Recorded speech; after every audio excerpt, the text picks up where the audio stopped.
Groups సాధించడం ఎలా?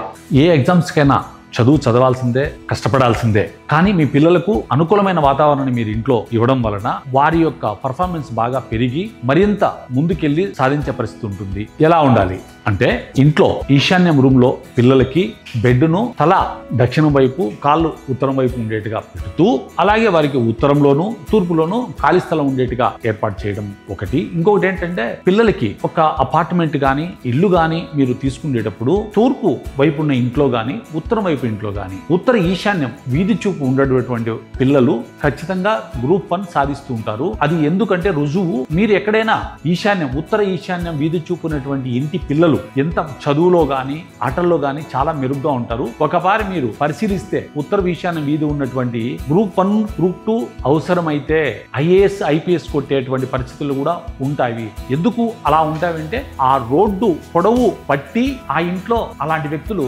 తయారవుతారండి. వాస్తు కేవలం ఇంటికి కాదు, మన మనసుకు, మన లక్ష్యాలకు కూడా ప్రభావం చూపిస్తుంది. గ్రూప్స్లో సక్సెస్ కావాలంటే ఈ వాస్తు నియమాలు తప్పక పాటించండి.